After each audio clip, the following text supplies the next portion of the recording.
pourquoi tu n'arrives pas à scaler ton agence. Aujourd'hui, je vais te donner le plan d'action exact que tu vas pouvoir suivre pour enfin scaler ton agence et éviter d'être dans ce modèle où tout simplement tu stagnes, tu n'arrives pas à obtenir plus de clients et tu n'arrives pas à aller encore plus haut et atteindre tes objectifs. Je vais te partager tout ça de suite. Aujourd'hui, ton agence stagne, tu n'arrives pas à obtenir plus de clients et à devenir prédictible, parce qu'au fond, c'est le plus important, c'est tout simplement que tu es dans le mauvais modèle et cela court à ta perte. Alors reste bien jusqu'à la fin de la vidéo puisque je vais t'expliquer exactement comment tu vas pouvoir sortir de ce modèle grâce au plan d'action que je vais te dévoiler. Avant ça, un peu de contexte pour que tu comprennes un peu plus où est-ce que j'en étais, qui je suis, etc. Alors, je suis passé de freelance qui galérait à vendre ses prestations media buying, je faisais entre 3 000 et 5 à 7 000 euros par mois, à une agence aujourd'hui stable qui génère environ 50 000 euros par mois. Évidemment, tous les mois, ça change un petit peu. Parfois, on va faire 45, parfois, on va faire 55, etc. Mais on tourne de manière stable autour de 50 000 euros par mois.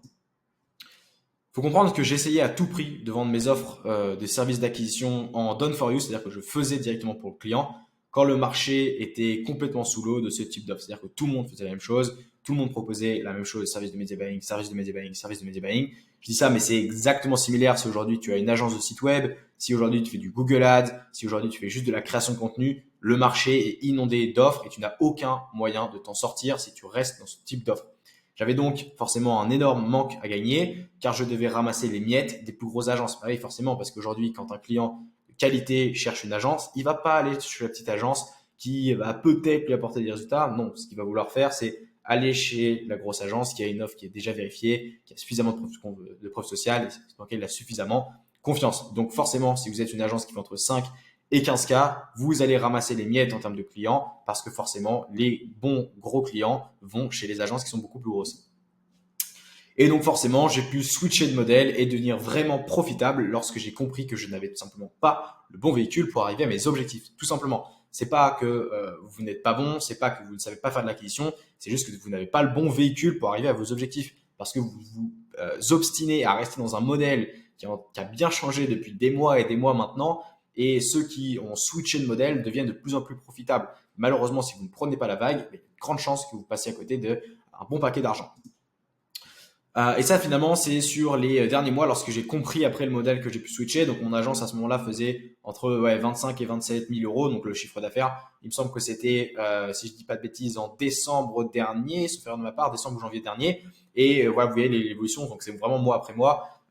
Du coup, décembre ou janvier, j'ai pu faire 27 000 euros ici. Donc, voilà, c'est à peu près ce que je faisais pendant un bon moment. Et dès que j'ai switché, vous voyez les résultats après sur les mois qui suivent. C'est après, on est passé à 35 000 et puis après, on a fait notre premier mois à 51 000 euros. Donc voilà, un peu le modèle que j'ai switché. Donc littéralement dans mon cas, j'ai pu doubler mon chiffre d'affaires juste parce que j'ai décidé de switcher le modèle. J'ai rien changé dans mes offres a priori, du moins dans la façon dont je faisais, dans mes compétences a priori. J'ai simplement switché le modèle, ce qui m'a permis d'aller chercher beaucoup plus de résultats derrière.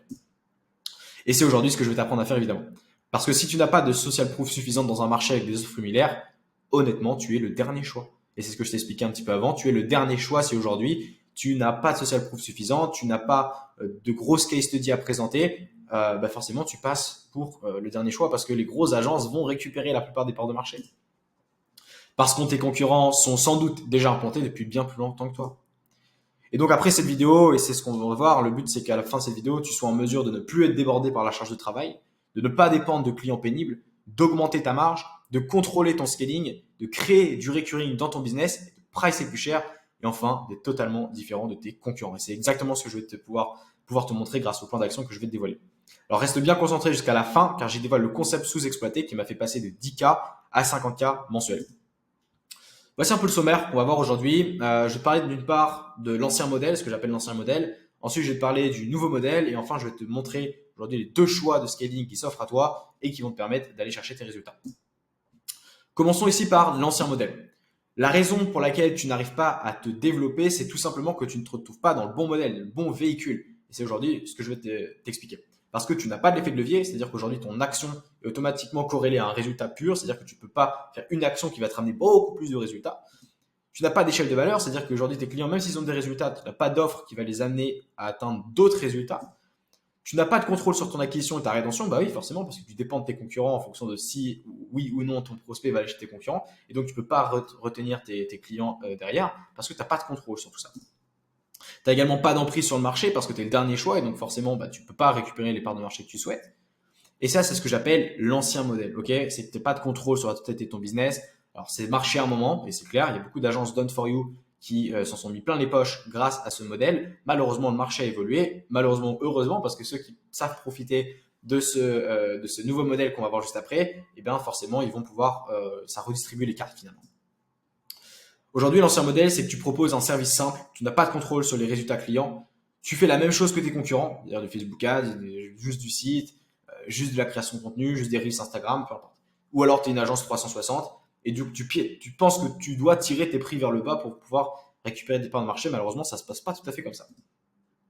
Alors ce modèle, il faut comprendre qu'il va pouvoir t'amener à 10K, hein, c'est clair, mais bon, difficilement. C'est le modèle que j'ai eu qui m'a permis de monter à 20K, mais bon, c'est ce que je t'ai montré sur la série avant, tu vois, j'ai monté à 27K sur un modèle Done for You.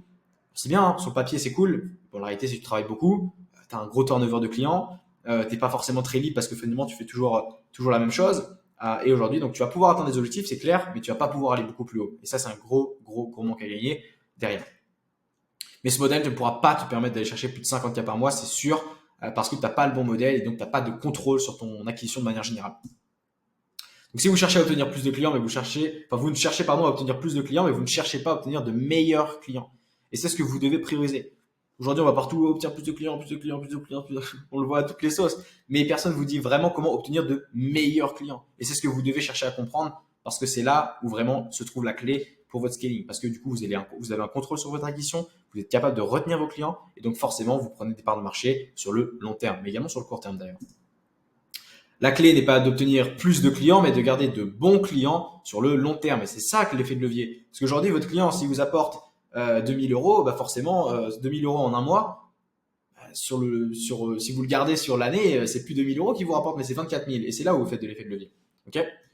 Avant toute chose, avant qu'on aille un petit peu plus loin, aujourd'hui, si tu vas ajouter 30 000 euros par mois à ton business d'agence ou de coaching à étiquette, il y a un lien qui est dans la description. Je t'invite à cliquer dessus. Tu vas découvrir une vidéo qui t'explique les 4 étapes du scaling process que j'implémente pour moi-même et qui aujourd'hui m'a permis d'atteindre ce résultat. On va beaucoup plus en profondeur. Je t'explique exactement comment ça se passe par rapport à ça. C'est totalement gratuit. La vidéo est totalement gratuite. Donc, va voir la vidéo qui va te permettre de scaler ton business d'agence ou de coaching à étiquette si aujourd'hui tu te retrouves dans les problématiques dont je t'ai évoqué précédemment. Clique sur le lien dans la description. On se retrouve en appel directement où je te partagerai tout ça pour plus en détail. On revient à nos moutons. Mais alors, finalement, quel est le bon modèle pour scaler? C'est une question qu'on peut se poser. Et c'est ce qu'on arrive sur la partie 2, le nouveau modèle. Et je vais t'expliquer un peu tout ça plus en détail.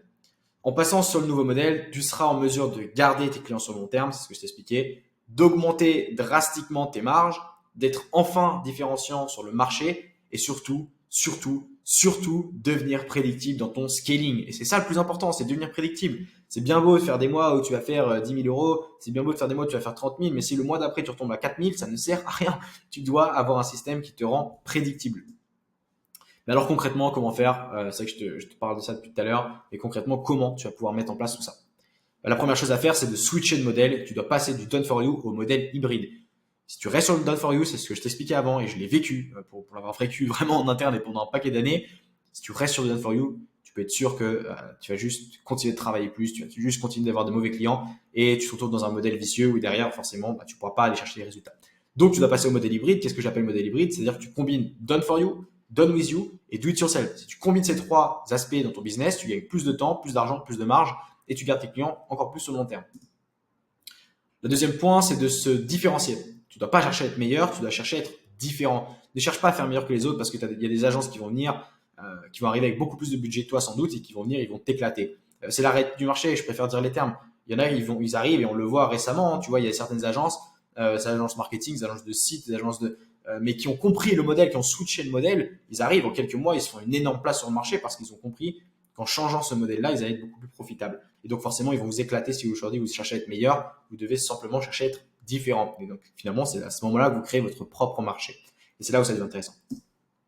Également, vous devez, c'est le troisième point, garder vos clients sur le long terme plutôt que d'en trouver de nouveaux. Évidemment, ça passe par avoir le bon modèle, ça passe par avoir la bonne offre, ça passe par avoir suffisamment de confiance avec vos prospects.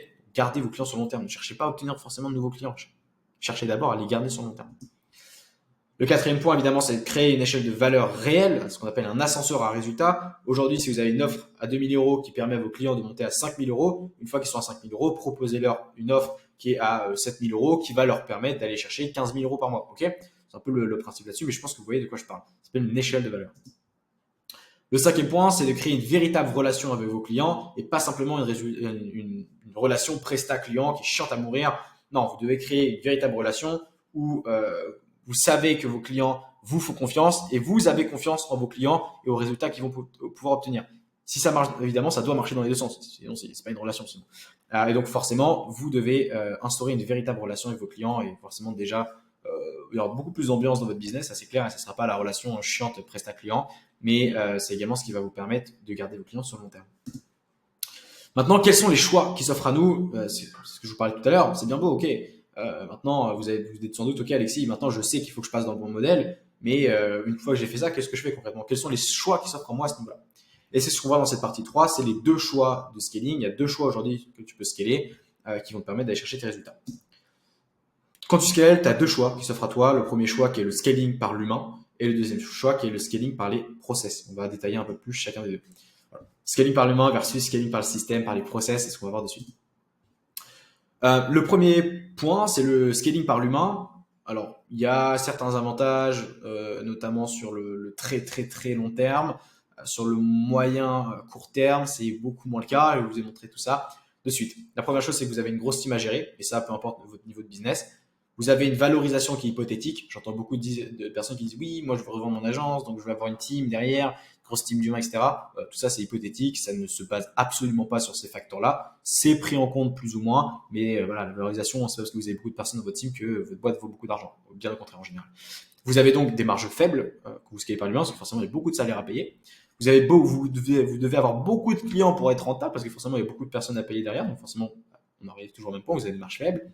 Vous avez pas ou peu de prédictibilité parce que finalement vous avez un gros churn. Gros churn, c'est le taux de clients qui s'en vont mois après mois. Donc forcément dans des modèles comme ça où vous scalez par l'humain, beaucoup trop de choses, etc. C'est trop compliqué à gérer derrière. Donc vous avez beaucoup de clients qui partent. Donc vous avez une délivrabilité qui est nulle parce que finalement vous avez trop de personnes à gérer, etc. Et donc finalement vous êtes dans cette roue infernale.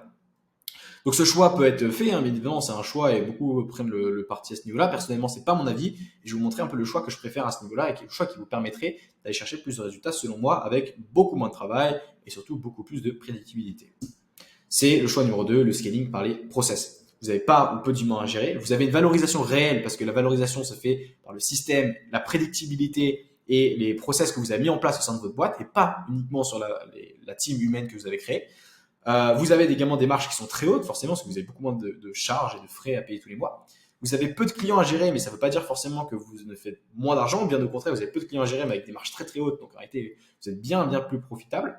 Vous avez également des clients qui restent sur le long terme, donc vous êtes hyper prédictible.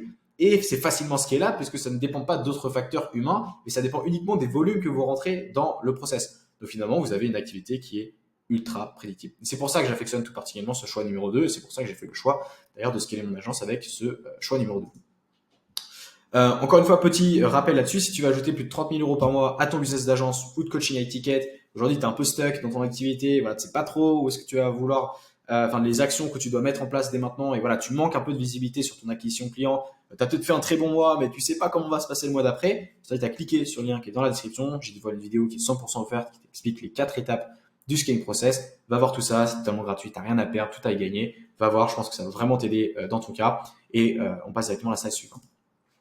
On arrive déjà à la fin de cette vidéo, j'espère qu'elle t'a plu, j'espère que tu as compris un peu aujourd'hui pourquoi il fallait que tu switches de modèle, pourquoi aujourd'hui il fallait que tu fasses le bon choix en conséquence à ce niveau-là, et j'espère que ça t'a un peu ouvert les yeux sur, voilà, peut-être que c'était une agence done for you, ou voilà, tu fais encore du media buying classique, juste de la création de contenu classique, juste des sites internet classiques, ou peu importe, une activité dans le marketing ou dans l'acquisition de manière générale, ou bien même que tu es un coach, parce que ça marche de la même façon pour les coachs, et que tu t'es reconnu dans tout ce que j'ai montré ici, c'est peut-être qu'il est temps pour toi de switcher de modèle et d'enfin passer sur un modèle où tu as le choix par le scaling des process à ce niveau-là. Donc voilà, je t'invite à t'abonner, liker cette vidéo si elle t'a plu. En tout cas, on se retrouve dans une prochaine vidéo. J'espère que je t'ai apporté le maximum de valeur. J'ai essayé d'être clair, d'être concis à ce niveau-là. Petit rappel, va voir la vidéo qui est dans la description. On se retrouve directement dans une prochaine vidéo.